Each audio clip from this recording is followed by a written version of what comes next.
Comme vous le voyez derrière moi, je me trouve à Phnom Penh, au Cambodge. Vous vous souvenez qu'ici, il y a une quarantaine d'années, l'une des plus grandes tragédies du XXe siècle a eu lieu. Sous le régime de Pol Pot et des Khmers rouges, un quart de la population cambodgienne a péri. Et je me trouvais ici d'ailleurs il y a une dizaine d'années pour couvrir le premier procès d'un de ces anciens responsables Khmers rouges qui a été un événement hors du commun dans l'histoire de la justice pénale internationale. C'est ce genre d'histoire que nous couvrons aux quatre coins du monde à Justice Info avec notre réseau de correspondants.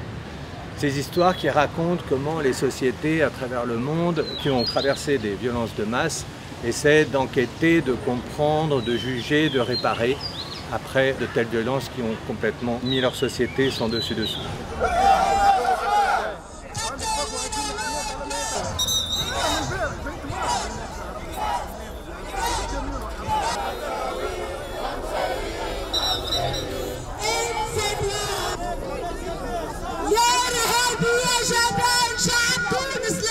Ce qui est étonnant, c'est que les médias locaux, dans leur majorité, se sont alignés sur le positionnement hostile à la justice transitionnelle des partis politiques majoritaires. Le public s'est rendu compte très vite qu'il pouvait compter sur les papiers de Justice Info, couvrant l'actualité de la justice transitionnelle, pour se tenir au courant d'une manière indépendante et professionnelle par rapport à l'évolution de ce processus, par rapport aux auditions publiques par exemple, par rapport aux témoignages des victimes, par rapport aux chambres spécialisées, par rapport à la rédaction du rapport final de l'instance vérité et à d'autres thématiques et à d'autres enjeux liés à la justice transitionnelle. Je pense que mon travail pour Justice Info documente le processus et c'est très important. C'est très important pour les historiens qui vont travailler sur cette phase, pour les victimes elles-mêmes qui ont vécu des abus très graves et pour tous les Tunisiens. Finissons-en avec cette amnésie que nous vivons depuis des années et des années.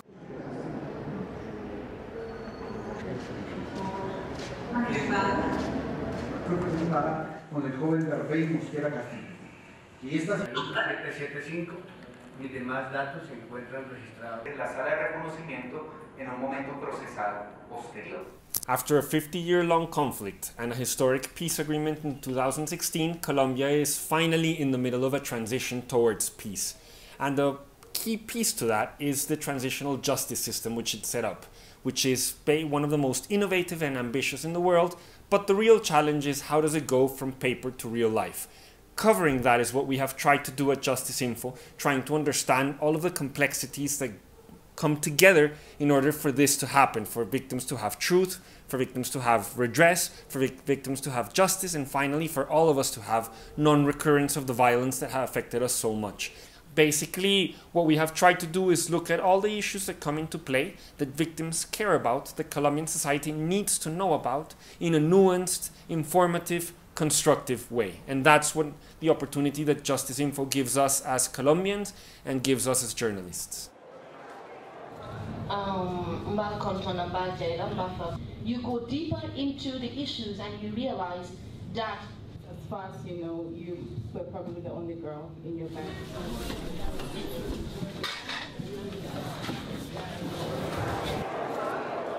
It's very significant to cover the Truth Commission in the Gambia for us because this is Gambia's first Truth Commission and also the country's most significant institution that is tasked with dealing with crimes of the former president who has ruled, Jammeh, was ruled Gambia for 22 years. And during this time, a number of things have happened. And this is a time that this country is trying to move on, but in order for it to move on, it needs to address the past.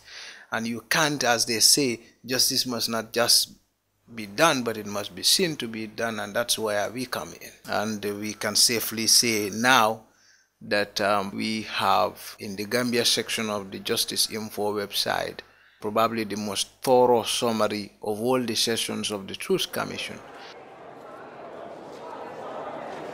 En 5 ans, nous avons ainsi écrit sur plus de 100 pays. En 2019, c'est près de 300 000 visiteurs qui sont venus sur notre site. Depuis septembre 2018, nous avons plus que triplé l'audience et depuis le début de l'année, on a fait plus de 30%.